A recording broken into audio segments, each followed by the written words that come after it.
BC 2000년이면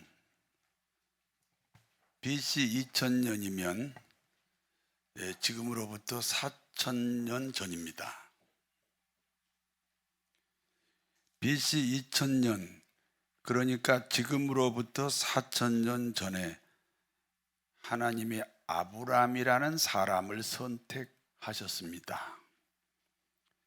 하나님이 선택하여 부르신 아브라함에게는 여러 아들들이 있습니다. 그 중에 100살에 낳은 아들이 이삭입니다. 그리고 그 이삭이 아브라함의 후계자가 됩니다.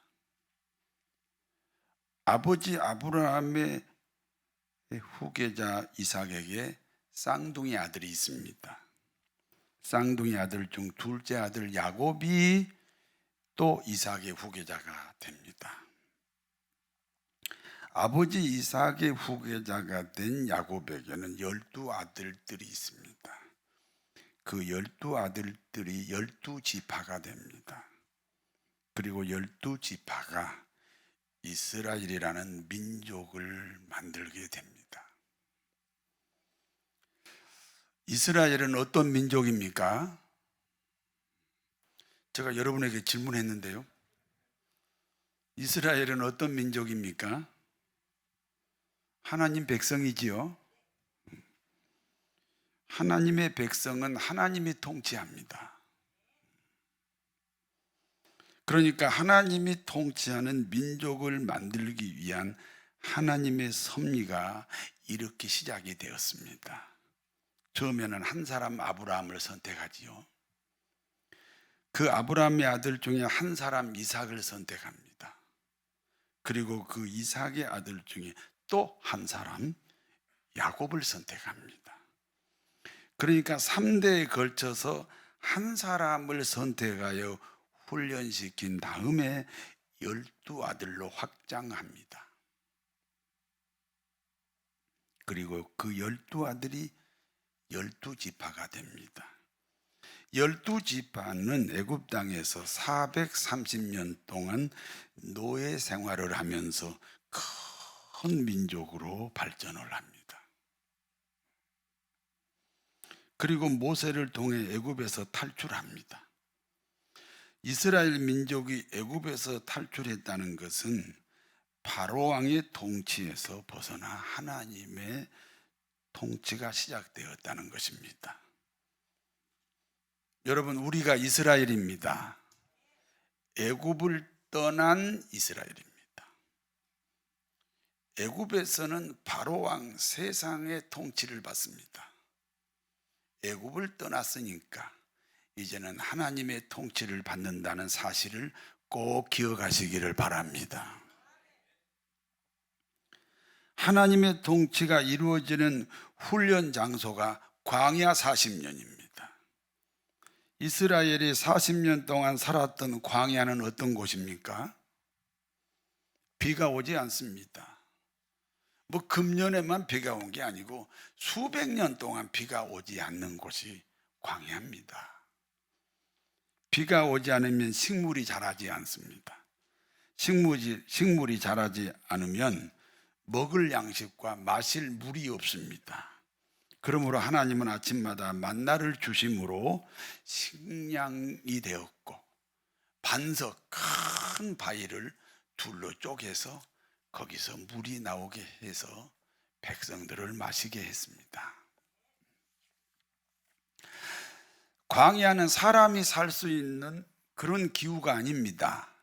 낮에는 40도가 넘어서 활동이 불가능하고, 밤에는 영하로 내려가서 또 살 수가 없습니다. 그러므로 낮에는 구름으로 햇빛을 가려주시고, 밤에는 불기둥을 하늘에서부터 내려주셔서 온도를 조절해 주셨습니다. 끝없는 사막입니다. 방향 감각이 없는 곳입니다. 그렇기 때문에 100% 하나님의 통치가 이루어지지 않으면 살아갈 수가 없습니다. 그와 같이 하나님의 통치가 이루어지는 광야 40년 세월이 지나갔습니다. 그리고 본래 하나님이 살아라고 한 땅 가나안으로 들어갔습니다. 가나안 땅은 원주민 7족속이 살고 있습니다. 원주민 7족속은 이스라엘과 비교할 수 없이 강한 민족입니다. 여호수아 17장 16절을 같이 읽습니다. 요셉 자손이 이르되 그 산지는 우리에게 넉넉하지도 못하고 골짜기 땅에 거주하는 모든 가나안 족속에게는 벳스왕과 그 마을들에 거주하는 자이든지 이스라엘 골짜기에 거주하는 자이든지 다 철병거가 있나이다. 철병거가 있나이다. 1950년 6월 25일 북한 김일성 공산당이 우리 남한을 침공했습니다. 알고 계시지요? 북한 김일성 공산당은 3일 만에 서울을 정복해버립니다. 여러분, 3일 만에 이 대한민국 수도 서울을 점령한다는 게요, 이게 전쟁사에 없는 일입니다. 서울을 3일 만에 점령할 수 있었던 것은 T-34라는 탱크 때문입니다. 당시 T-34 탱크를 막을 무기가 우리에게 없었습니다. 그러니까 당시는 T-34 탱크가 비대칭 무기입니다. 그와 같이 가나안 원주민들은 T-34 탱크 같은 철병거를 가지고 있었습니다. 그러므로 이스라엘이 가나안 땅을 정복하는 일은 불가능합니다. 그럼에도 불구하고 이스라엘은 가나안 땅을 정복하여 나라를 세워야 됩니다. 그러므로 유일한 비결이 하나님의 통치입니다. 그리고 결국은 하나님의 통치를 통해 가나안 땅이 이스라엘이라는 나라가 됐습니다. 오직 하나님의 은혜로 세워진 신정국가 이스라엘입니다. 그런데 하나님의 은혜로 세워진 신정국가 이스라엘이 열방의 흥망성쇠에 따라서 그 지배자가 계속 바뀝니다.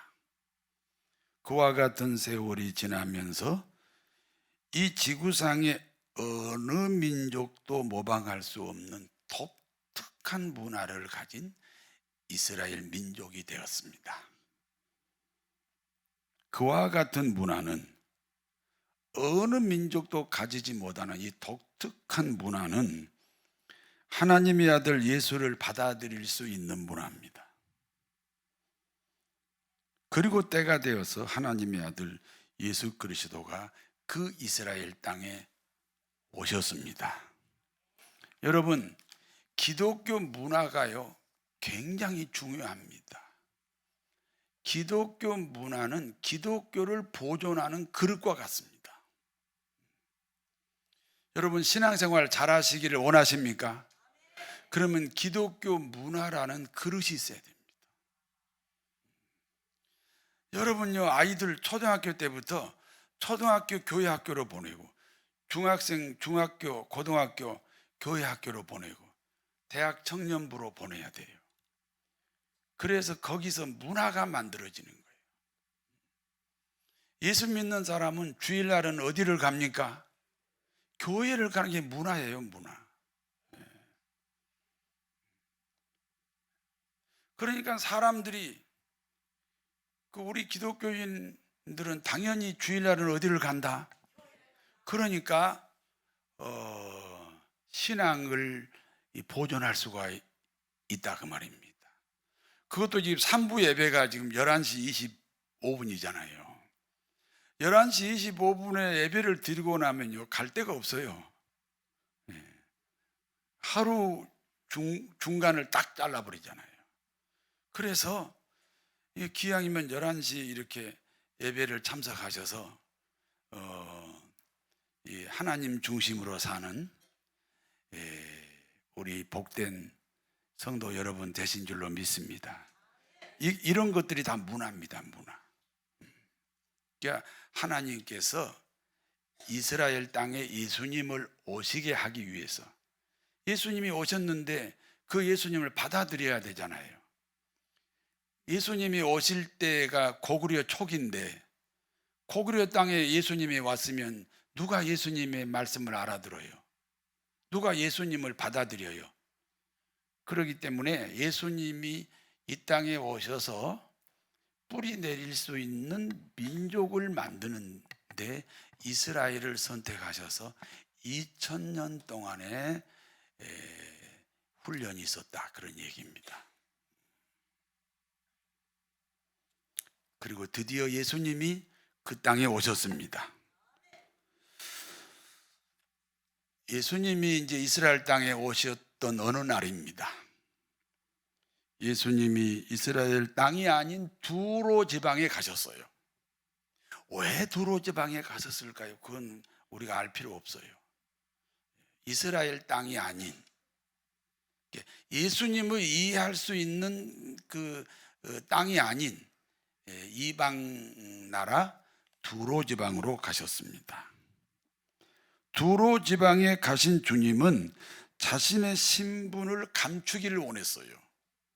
그렇죠. 거기서 뭐 복음을 전해도 아무도 받아들일 수 있는 그릇이, 문화가 없기 때문에 그냥 거기서는 자신을 숨기기를 원하셨어요. 여러분, 마가복음 7장 24절 같이 읽습니다. 예수님께서 일어나사 거기를 떠나 두로 지방으로 가서 한 집에 들어가 아무도 모르게 하시려 하나 숨길 수 없었다 그랬어요. 무엇 때문에 주님은 자신의 신분을 감추기를 원하셨습니까? 두로는 이스라엘 땅이 아닙니다.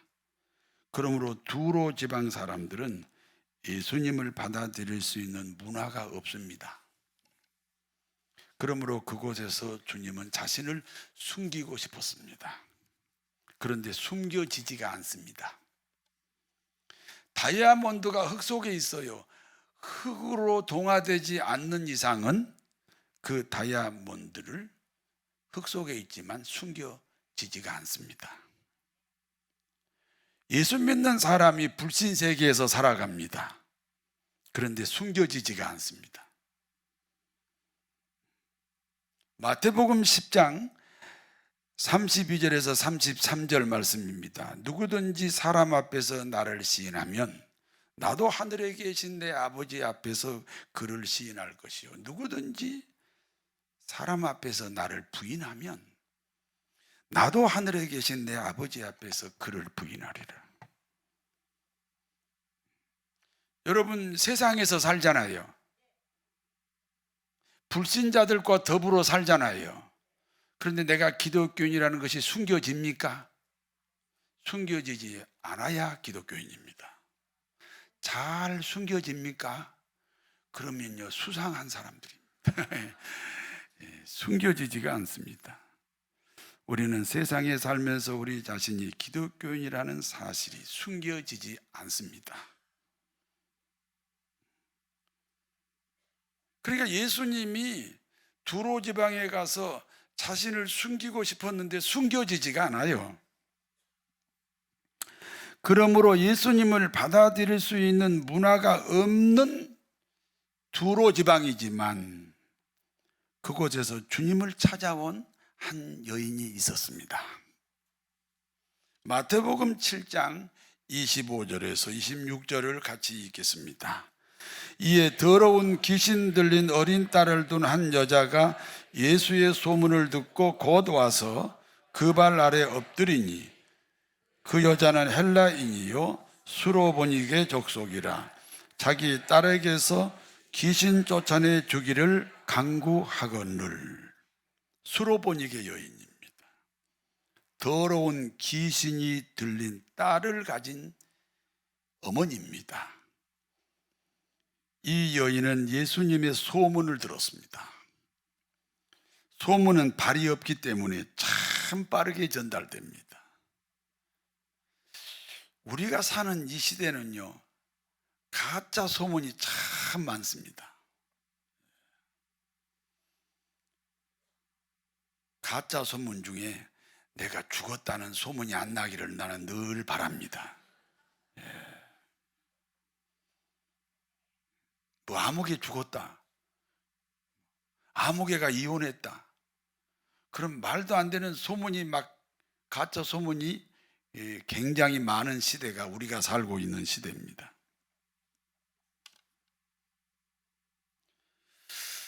진짜 소문도 있지요. 그러므로 이스라엘 땅에서 있었던 여러 가지 병 고치는 사건들이 이곳 두로 지방까지 소문이 났습니다. 우리가 신앙생활 중에 수많은 소문을 듣습니다. 암에 걸렸는데 주님이 고치셨다. 완전 실패한 사업인데 하나님이 회복을 시키셨다. 수많은 소문을 내 소문으로 만들자. 그 소문, 좋은 소문은요, 그냥 소문으로 그치는 게 아니라 그 소문이 내 소문으로 만들자, 바꾸자. 그와 같은 마음으로 수로보니게 여인이 주님을 찾아왔습니다. 이 여인의 형편은 어떠합니까? 20살 된 딸이 귀신이 들렸어요. 어머니 마음이 아프고 쓰리고 괴롭습니다. 그래서 주님 앞에 무릎을 꿇었습니다. 그리고 간절히 자기 딸 속에 들어있는 귀신을 쫓아내 주시기를 구했습니다. 예수님의 치유는 무엇으로 이루어집니까? 말씀이죠. 마가복음 7장 27절 같이 읽습니다. 예수님께서 이르시되 자녀로 먼저 배불리 먹게 할지니 자녀의 떡을 취하여 개들에게 던짐이 마땅하지 아니하니라. 천지창조도 말씀이지요. 오늘 수로보니게 여인의 딸 속에 귀신을 내쫓아 주는 것도 말씀입니다. 그런데 하나님의 말씀이 기독교인에게는 무엇이에요? 우리가 삼시세끼 먹는 밥과 같습니다. 여러분 하루에 삼시세끼 먹지요? 뭐 2끼 먹는 사람도 있지만 안 먹으면 죽어요. 그와 같이 우리 신앙은 하나님의 말씀을 먹지 않으면 그 신앙이 죽습니다. 오늘 본문에는 그 말씀을 떡으로 기록하고 있습니다.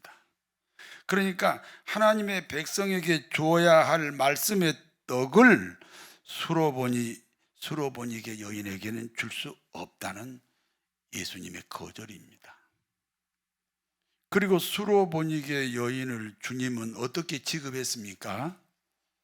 자녀에게 줄 떡을 개들에게 줄 수 없다. 그 여인을 개 취급했습니다. 여러분, 누가 여러분을 개 취급하면 좋아요? 남자는 개 취급하면 뭐라고 그래요? 개 남자. 여자는 개 취급하면 뭐라고 그래요? 개 여자. 그렇게 부릅니다. 자신을 개 취급하는 주님을 향한 수로보니 이게 여인의 대답입니다. 마태복음 15장 27에서 28절입니다. 같이 읽습니다.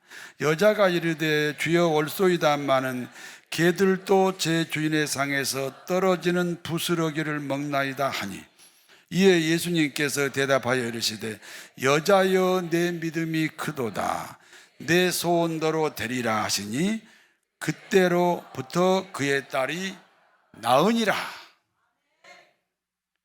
자신을 개 취급하는 주님에 대한 여인의 반응입니다. 옳습니다. 아멘. 다시 말씀드려요. 야, 너는 개 여자야. 대단한 비하 발언입니다. 그때 그 여인의 대답입니다. 아멘. 함부로 아멘하면 안 돼. 내가 진짜로 개라고 그러면 그때 아멘하셔야 돼요. 아멘 해보세요. 그리고 이렇게 고백합니다. 저를 개라고 하면 저는 개가 되겠습니다. 저를 개라고 하면 저는 개가 되겠습니다. 그런데 말입니다. 개들도 자기 주인의 상에서 떨어지는 부스러기를 먹습니다. 요즘하고 좀 안 맞아요. 요즘은 개들이 부스러기 먹나요?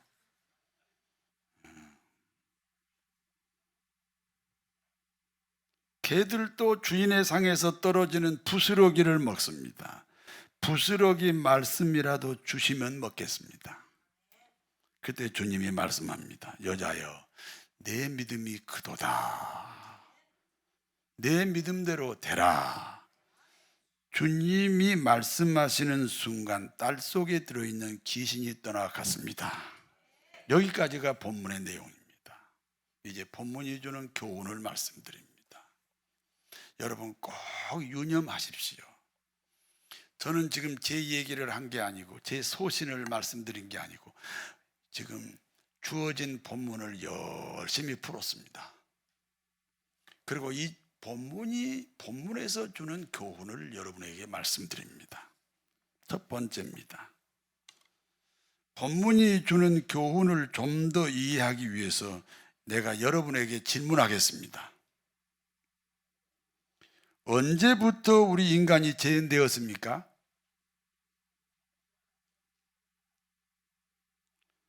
생각해 봐요. 언제부터 우리 인간이 죄인되었지요? 첫 번째 인간 아담과 하와가 선악과를 먹은 후부터입니다. 그러면 아담과 하와가 선악과를 먹은 후부터 우리가 죄인이 되었다면 도대체 어떤 죄를 지었습니까? 아니 그 당시는 지구상에 남편 아담, 아내 하와 둘이 살았잖아요. 둘이 사는데 죄를 지을 대상이 없잖아요. 그런데 죄인입니다. 그러므로 선악과 먹기 전에 아담과 하와와 선악과 먹은 후에 아담과 하와가 어떤 차이가 있는지 그 차이를 우리가 한번 점검해 봐야 됩니다. 이해가 되십니까? 아니 선악과 먹기 저는 죄가 없는 인간이고 선악과를 먹은 다음부터 인간이 뭐가 되었다? 죄인이 되었으니까. 근데 무슨 죄를 졌냐고요? 지구상에 둘이 사는데. 그런데 선악과를 먹은 후를 죄인이라고 그래요. 그러면 선악과 먹기 전에 아담과 하와와 선악과 먹은 후에 아담과 하와가 어떤 차이가 있는지 그것을 우리가 오늘 한번 점검해 보자 그 말입니다. 그래가지고 죄가 무엇인지를 정의를 내리자 그런 말씀입니다. 이해가 되십니까? 선악과 먹기 전에는 발가벗고 살았지만 발가벗은 사실을 몰랐습니다. 그런데 선악과를 먹자마자 자신들의 벗은 사실을 알게 됩니다. 창세기 3장 9절에서 11절 같이 읽습니다. 여호와 하나님이 아담을 부르시며 그에게 이르시되 내가 어디 있느냐 이르되 내가 동산에서 하나님의 소리를 듣고 내가 벗었으므로 두려워하여 숨었나이다. 이르시되 누가 너의 벗었음을 내게 일렀느냐 내가 내게 먹지 말라 명한 그 나무 열매를 내가 먹었느냐. 하나님이 이제 선악과 먹은 후 아담과 하와를 찾아오셨습니다. 그리고 아담을 불러요. 아담아 아담아 너 어디 있느냐? 어디 있는지 몰라서 묻는 게 아니지요. 천부의 의지 없어서 손 들고 옵니다. 스스로 회개하고 스스로 돌아오라는 하나님의 사인인 줄로 믿습니다. 스스로 돌아와야 오는 거예요.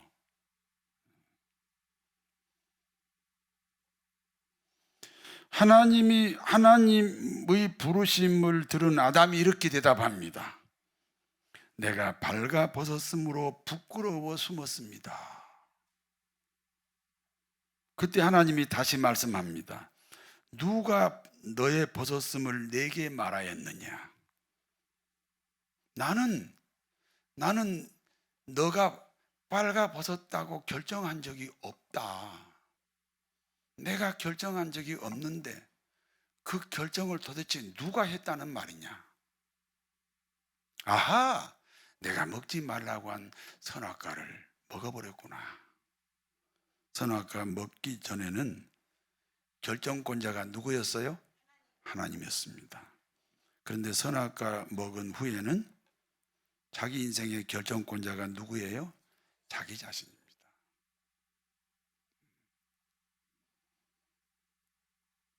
이게 다른 거예요. 세상에 빨가벗고 사는데 빨가벗음을 몰랐다는 게 이해가 잘 안 가지요.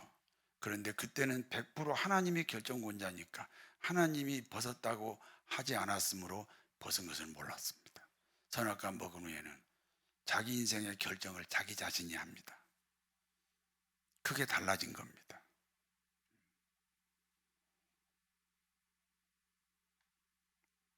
그러므로 이제 자기 인생의 결정권이 자기가 되었으니까 하나님 없는 인생이 됐습니다. 하나님과 단절된 인생입니다. 죄인입니다. 그 원인 때문에 모든 우리가 알고 있는 범죄가 그 원인 때문에 시작이 되었습니다.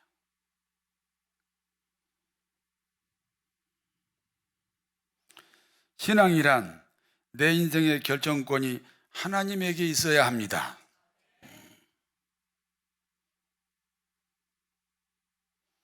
귀신 들린 딸을 가진 수로보니게 여인을 주님이 개라고 불렀습니다. 개 취급했습니다. 그와 같은 결정을 수로보니게 여인이 받아들였습니다. 그러니까 선악과 먹기 이전의 아담과 하와의 모습과 같습니다. 그러므로 하나님의 통치가 가능합니다. 바로 그때 주님께서 그 딸 속의 귀신을 쫓아내셨습니다. 사랑하는 성도 여러분, 여러분 인생의 결정권자가 누굽니까?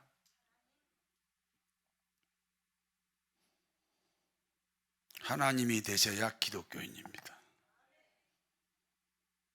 신자 되기 원합니다. 진심으로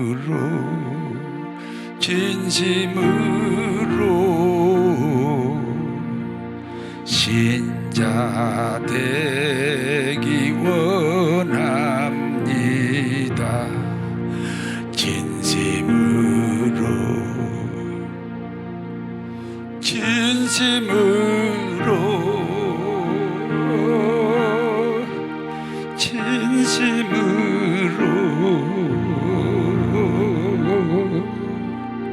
신자 되기 원합니다. 진심으로.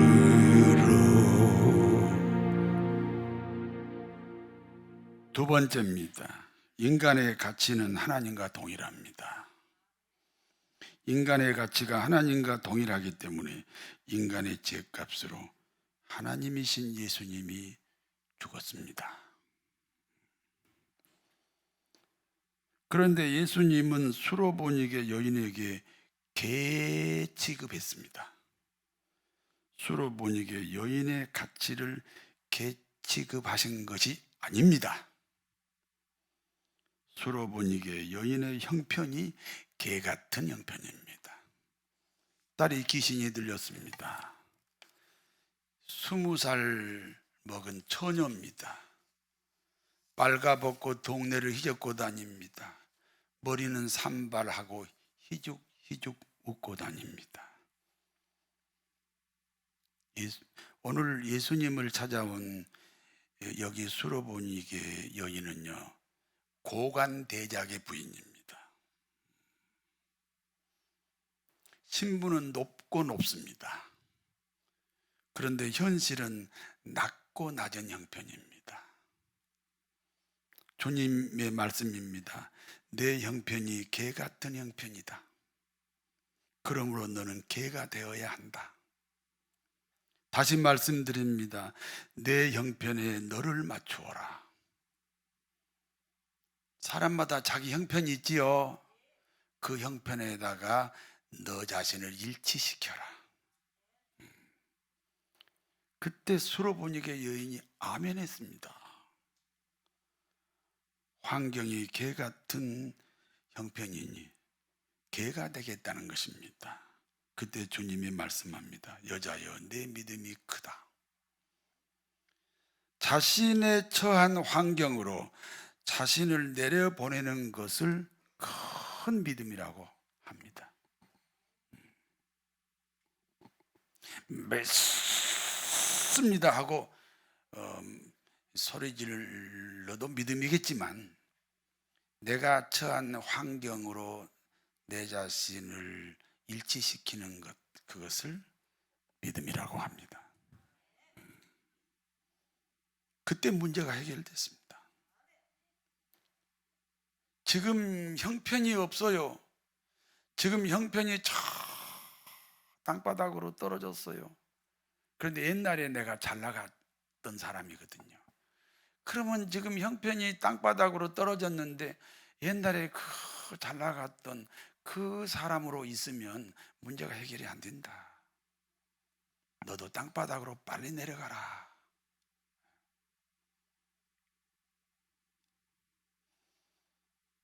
형편을 보니 형편이 없습니다. 형편이 없으니 형편을 보지 말고 형편으로 내려갑시다. 그게 하나님께서 다시 올려주실 겁니다. 주님은 그 여인을 큰 믿음을 가진 자라고 말씀했습니다. 세 번째입니다. 수로보니게 여인은 자신의 형편이 개 같은 형편이므로 개가 되겠다고 합니다. 그러면 개가 먹는 음식이 어떤 음식입니까?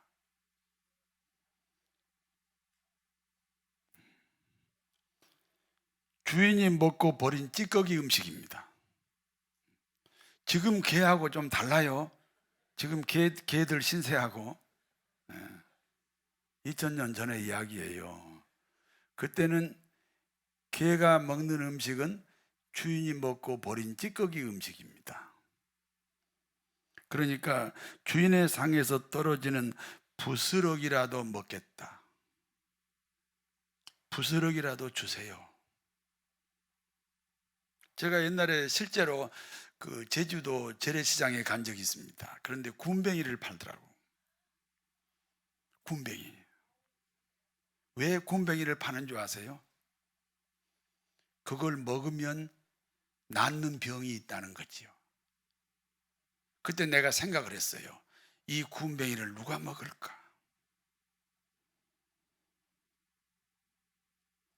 자신의 질병 때문에 무너진 사람이지요. 군뱅이 먹으면 낫는다 그래도 절대 못 먹을 사람이 있고 먹을 사람이 있다는, 그게 마음의 차이라는 거죠. 무너진 사람이라는 거죠. 무너진 마음, 군뱅이라도 먹을 수 있는 마음이면 치료가 가능합니다. 주님께서 부스러기라도 달라고 했던 그 부스러기의 말씀은 아무나 먹는 하나님의 말씀이 아닙니다. 부러진 사람이 먹습니다. 마태복음 5장 3절에 마음이 가난한 자가 복이 있다. 천국이죠, 이것이다.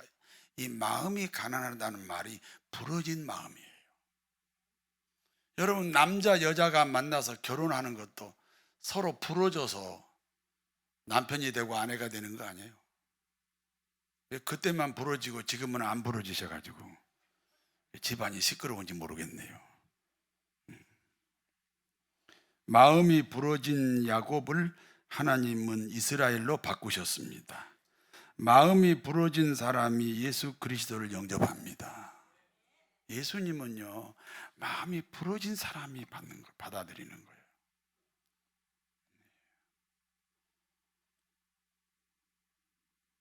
마음이 부러진 사람에게 하나님의 통치가 있습니다. 마음이 부러진 사람에게 천국이 있습니다. 마음이 부러진 사람이 겸손한 사람입니다. 겸손은 종기의 앞잡이입니다. 부러진 마음으로 겸손한 사람이 되어 존귀한 삶을 누리시기를 바랍니다. 우리 인생의 결정권자가 하나님입니다.